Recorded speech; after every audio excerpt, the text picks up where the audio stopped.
ઈર્ષા કરવી. વાત આપણે યાદ કરીએ. હવે એ તો ટાઈમ નીકળી જશે આમાં જ. હવે તમને હું પૂછી લઉં કે આ બધા જે પ્રશ્નો પૂછાયા એ પ્રશ્નોમાં તમને કઈ સાર લાગ્યું કે ના લાગ્યું? ડોક્ટર સાહેબ પાસે જેટલા ખુલાસા માંગ્યા એ ખુલાસા બરાબર હતા? બરાબર? તમે બોલો તો મજા પડશે. હા, આપણે આનંદ કરવા આવ્યા છીએ. આનંદ કરીશું આપણે, અને પછી મહેન્દ્રભાઈ તરફથી મીઠું ભોજન છે. તો કેમ તમે મુશ્કેલીમાં રહો છો? મજા કરો ને જરા. આત્માની બહુ કડક વાતો અત્યારે નથી. આપણે હળવા મૂડમાં રહેલા છીએ. થોડી વાર આનંદ કરીશું. હા, બરાબર, ઠીક છે. તો જેટલા પ્રશ્નો પૂછાયા તમે ગણ્યા કે ના ગણ્યા? ગણ્યા તો કર્યું શું આ દિવસ? મારા મને તમે પેનને નોટ લઈ લીધી છે. આ તો મારો ખર્ચો તું બોલવાનો. ઠીક, અંદાજે તમે કહો કે આ પ્રશ્નો કેટલા હતા? હે, રાતનું મૂઠું ન બોલો તમે. સ્વાભાવિક 10 તો ના હતા. હે, મલ્ટીપ્લાય કરો, મલ્ટીપ્લાય. આપણે તો મલ્ટીપ્લાયમાં માનીએ છીએ. 20 થી વધારે કદાચ હોવા જોઈએ. અંદાજ ક્યાં રૂપિયા આપીને આપવા છે, આ તો આપણને નક્કી કરવું છે. આટલા પ્રશ્નો પૂછાયા, એમાં કયો પ્રશ્ન તમને એકદમ શું કહેવાય આમ વજનદાર મને લાગ્યો? કહી દો એમાંથી કયો વજનદાર વાળો?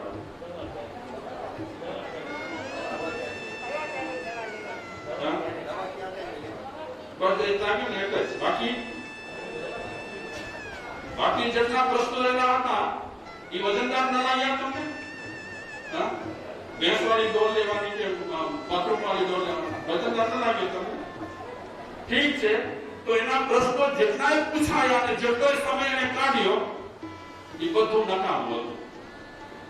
એટલે એમ કહી શકાય કે એને જેટલા પ્રશ્નો પૂછ્યા એ પ્રશ્નો જીવ વગરના હતા. જીવ વગરના પ્રશ્નો પૂછવાથી માણસની બુદ્ધિ મપાય પણ ખુલાસા ન થાય. પ્રશ્ન જો સચોટ હોય, જીવન ઉપયોગી પ્રશ્ન રહેલા હોય તો એ પ્રશ્ન પૂછવા જરૂરી છે. એમાંથી આપણને માર્ગદર્શન મળે, રસ્તો પણ મળે. તુક્કો સૂચી અને રજૂઆત કરી નાખી ના. હંમેશા કહું છું, તાત્વિક પ્રશ્ન તૈયાર કરતા 1 વર્ષ લાગે. ફરી કહું, જવાબની વાત નથી કહેતો. તાત્વિક પ્રશ્ન તૈયાર કરવો હોય તો એ પ્રશ્ન તૈયાર કરતા 1 વર્ષ લાગે. બાકીના પ્રશ્નો આ માણસ જેવા હોય. મારા રીતે તમે કીધું મોપતિ બાંધવી, ચલો બાંધીશ.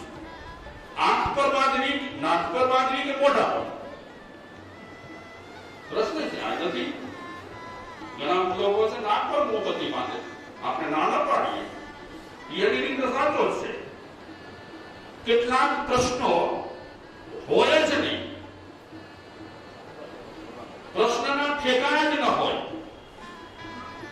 પ્રશ્ન છે ને ચેતનવંતા હોવા જોઈએ કે જે આપણા જીવન માટે ઉપયોગી થાય, આપણા રાહબર બને, આપણા માર્ગના અવરોધો રહેલા હોય ને હર્ષે એવા પ્રશ્નો તૈયાર કરીએ તો એવા જવાબ મળે આપણને. તો ભગવતી સૂત્ર જેવા સૂત્રોમાં આવા પ્રશ્નો પૂછાયા છે. જીવનના ખુલાસા, જિંદગીમાં પ્રગતિ સાધવા માટે કઈ રીતે જીવવું જોઈએ એવા બધા પ્રશ્નો પૂછાયા છે. આપણે ત્યાં દાદા ભગવાન એમની પણ એ પદ્ધતિ છે, પ્રશ્ન પરથી જવાબો, જવાબો પરથી ઉપદેશ. આપણે કોઈને ક્રિટિસાઇઝ નહીં કરીએ. સૌની રીતે સાચા રહેલા છે. માણસો ક્યાં દોડે છે એની આપણે ચર્ચા નહીં કરીએ, પણ એમની પણ આ પદ્ધતિ રહેલી છે, પ્રશ્નો પૂછવા, જવાબો કહેવા. મહાવીર ભગવાન પણ આ પદ્ધતિમાં રહેલા હતા. એમ કહીએ તો ચાલે. ગીતાજીમાં પણ અર્જુને પ્રશ્નો પૂછ્યા છે. કોને પૂછ્યા છે? શ્રી કૃષ્ણને પ્રશ્નો પૂછ્યા છે. આમ ગડબડ થશે તો, આમ ગડબડ થશે તો, આ અમારા સગાવાલા છે, આમ કરીશું તો એના જવાબો શ્રી કૃષ્ણએ આપ્યા છે. આ પદ્ધતિ પણ એકદમ સારી છે, પણ પ્રશ્ન તૈયાર કરવા માટે બુદ્ધિને કસવી પડે. બુદ્ધિને કસ્યા વિના પ્રશ્ન તૈયાર થઈ શકતા નથી. આપણે તત્વના પ્રશ્ન કરીએ, શાસ્ત્રીય પ્રશ્ન કરીએ અને આપણે આપણા જીવનના ઉત્થાન માટે પ્રશ્ન કરીએ, એ બને પ્રશ્નો નોખા રહેલા હોય. તો આપણે આગળ વધીએ.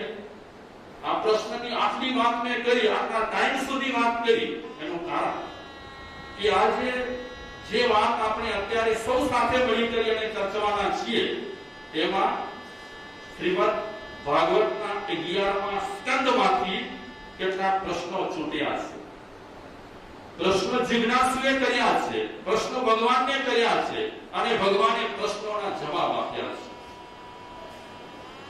આજના વિશેષ પ્રવચનમાં પ્રશ્ન બાબતની વાત કર્યા પછી વાત આપણે એ પ્રશ્નો તરફ લઈ જઈએ.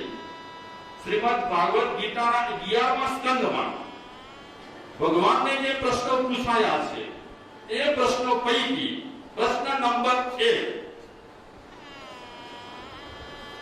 હે ભગવાન, સૌથી મોટામાં મોટું દાન કયું? સૌથી મોટામાં મોટું દાન કયું? બોલજો નહીં હમણાં. પહેલા પ્રશ્ન બરાબર સાંભળી લો. દાન બધા મોટા છે, ચાહે પૈસાનું દાન હોય, ચાહે XYZ કોઈ પણ વસ્તુનું દાન હોય, દાન બધા જ મોટા છે. પણ પ્રશ્ન શું છે? સૌથી મોટામાં મોટું દાન કયું? તો થોડી વાર આપ સૌને હું પૂછીશ, કસોટી માટે નહીં, પરીક્ષા માટે નહીં, તમને માપવા માટે નહીં, સમજતા આપણે ચર્ચા ચાલુ કરી છે. એકદમ તમે આ ચર્ચાને હળવાશથી લો, ગંભીર નથી. ઘરમાં અમે તમે ટેન્શન રાખો છો, હમણાં જરાક વળવા થાવ તમે, પછી તો અમે મુશ્કેલીઓ સમસ્યાઓ તમારા ઘરમાં તો રહેવાની જ છે, તમારા જીવનમાં રહેવાની જ છે. થોડી વાર મજા કરો, હળવા થાવ.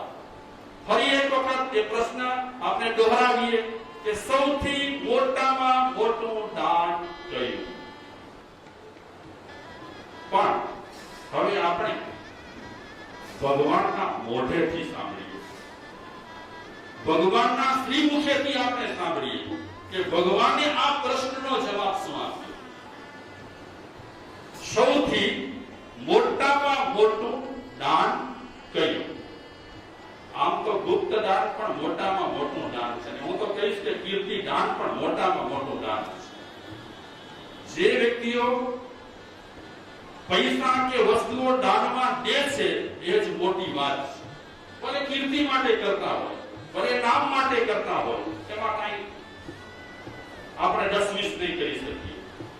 આજે નહીં તો કાલે એવા દાનેશ્વરીઓને વિચાર આવશે કે આટલા કરોડોના દાન દીધા, હવે નામ રહે તોય ઠીક, ન રહે તોય ઠીક, પણ મને આનંદ થાય છે. પણ એક વખતે કીર્તિદાન આપે છે એની ટીકા તો ના કરો તમે. જે આપે છે એને શું કહો? શું કહો? ધન્યવાદ. આમાં કંજૂસાઈ નથી કરવા જેવી. ધન્યવાદ, થેન્ક યુ. હા ઉમેશભાઈ, પણ આપણે ઘણી વખત આવા દાન આપે છે એને આપણે થેન્ક યુ કહી શકતા નથી. બોલો શું કહીએ? મારા સાહેબ આ લોકોને અમે ઓળખીએ હો. અમે કહીએ અમે ક્યાંથી ઓળખીએ? અમે તો કાલે જ આવ્યા છીએ. અને જેને તમે ઓળખો છો એ તો રોજ તમારી ટચમાં છે. અમારી પાસે તો રવિવારના દેખાય, તે પણ દેખાય તો ઠીક, બિચારાને ફુરસત હોય તો, નહીં તો મહિને દેખાય. અમે ઓળખતા નથી, તું ઓળખે છે ને?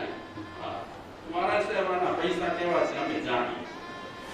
ઈ દાન દેતો નથી, દાન દેવાની એનામાં કેવળ નથી. કોઈ દે છે, શું કામ ટીકા કરે છે? ઘણા લોકો શું કે મારા સાહેબ આ માણસે જે કરોડાના દાન દીધા ને, પહેલા ઈ ચટી પહેરતો હતો તીગડાવાળી, તો શું આજે ઈ ચટી જ કરે તીગડાવાળી? 60 વર્ષનો થઈ ગયો છે, હજી તું ઈચ્છે છે તીગડાવાળી ચટી પહેરે? અરે ભાઈ સાહેબ, પહેલા એની જે પરિસ્થિતિ હોય તે, એના જે સંજોગ હોય તે, હમણાં કોઈ સારું કરે છે ને, તો કમ સે કમ બીજો કઈ ન બોલી શકે, બીજો કઈ ન કહી શકે, તો શું કહે? શું કહે? ધન્યવાદ. હું કહીશ કે આજે દાનેશ્વરીઓથી જ બધું નીકળે છે પૈસાની દ્રષ્ટિએ. અગર જો દાનેશ્વરીઓ ઉદાર દિલથી દાન ના આપે તો ઘણી ઘણી પ્રવૃત્તિઓ શું થઈ જાય? અટકી જાય. અત્યારે હું જઉં છું અહીંયા કામાની જૈન ભવનમાં કેટલી પ્રવૃત્તિઓ ચાલે છે. ગૌશાળાની, ચણની, મેડિકલની, પછી સાધનિકોને સહાયતા કરવાની, બીજી પણ ઘણી પ્રવૃત્તિઓ ચાલતી હશે. શેનાથી ચાલે છે? દાનથી ચાલે છે. કેળવણી દાનથી ચાલે છે. એવા ઘણા ક્ષેત્રો એવા છે આજે કે ધર્મ સ્થાનક હોવા છતાં પણ સેંકડો પ્રવૃત્તિઓ માનવતાની કરતા હોય છે. આપણે એમને બીજું કાંઈ ન કહી શકીએ તો કેવળ શું કરવાનું છે? શું કરવાનું? શાબાશ. આટલું બોલવામાં પણ આજે માણસ શું કરે છે? ટીકાનું પ્રમાણ છે ને વધી ગયું છે. ટીકાનું પ્રમાણ, ટીકાનું નહીં હો, એનું તો પ્રમાણ આમે વધેલું છે પહેલેથી, પણ ટિપ્પણીનું એટલે કે નિંદા કુથરીનું, લસાતું બોલવાનું પ્રમાણ વધી ગયું છે. આજે આપણે બહુ ખોટમાં છીએ. આમાં ખોટમાં કઈ રીતે? કોઈ માણસ સારા કામ કરે છે એની અનુમોદના પણ કરી શકતા નથી. એ ખોટમાં છે. ઉત્કૃષ્ટ ભાવ નથી આવતા, ભાવોલ્લાસ નથી આવતો, રોમાંચિત નથી થતા કે ચલો એને 10,000 નું દાન દીધું છે એટલે છૂટ્યા તો ખરા. અને જ્યારે આપણે કોઈની આલોચના કરીએ દાન દીધા પછી, એ આલોચના એના માટે નુકસાનકારક નથી, આપણા માટે 100% નુકસાનકારક છે. કારણ કે આપણે અંતરાય કર્મ માનીએ છીએ. ભોગવવાનો વખત આવે ત્યારે ખબર પડે કે અંતરાય કર્મ માણસને કેવી કચવે છે. તો દાન બધા જ મોટા છે. જે કિડની દાન દે છે કે ચક્ષુ દાન દે છે કે ચર્મ દાન દે છે, બધા દાન મોટા છે. પણ પ્રશ્ન શું છે? સૌથી મોટામાં મોટું દાન કયું? આમ તો અભય દાન પણ મોટામાં મોટું દાન છે અને સુપાત્ર દાન પણ મોટામાં મોટું દાન છે. સંસ્કૃત શ્લોકમાં કહે છે સુપાત્ર દાન અને કુપાત્ર દાન વિશે. ભગવાનના શ્રીમુખે જવાબ સાંભળી એનાથી પહેલા હું જરા કહેવા કરું કે સુપાત્ર દાન અને કુપાત્ર દાન બે છે. પણ એક દાનથી શું થાય અને બીજા દાનથી શું થાય એની વાત એ શ્લોકમાં કરી છે. સુપાત્ર દાનાત ભવે ધનાઢ્યો ધન પ્રભાવેણ કરોતિ પુણ્યમ પુણ્ય પ્રભાવાત સુરલોકવાસી પુન ધનાઢ્યો પુનરેવ ભોગી. આ સુપાત્ર દાનનો મહિમા બતાવ્યો કે સુપાત્ર દાનથી વ્યક્તિને શું મળે, કેવો લાભ થાય. સુપાત્ર દાનાત ભવે ધનાઢ્યો. શું થાય? પૈસાદાર. જેટલા પૈસાદાર દેખાય છે દુનિયામાં, ચોક્કસ કોઈ પણ જન્મમાં એમણે સુપાત્રે દાન દીધું છે, દાન સારા ઠેકાણે કર્યું છે. મહેનત અને પ્રારબ્ધ એ તો સાથે છે જ, પણ સૌથી અંદરનું કાર્ય કોણ કરે છે? કોણ કરે છે અંદરનું કાર્ય? પુણ્ય. પુણ્ય વિના વ્યક્તિ ધનાઢ્ય થઈ શકતો નથી. અને પુણ્ય શેનાથી મળે? અંતે છેલ્લે વાત તો એના પર જ આવે છે કે જ્યાં સુધી માણસ સારા કામ ન કરે ત્યાં સુધી માણસ પુણ્ય બાંધી ન શકે. અને પુણ્ય જો ન હોય તો માણસ ધનાઢ્ય થાય નહીં.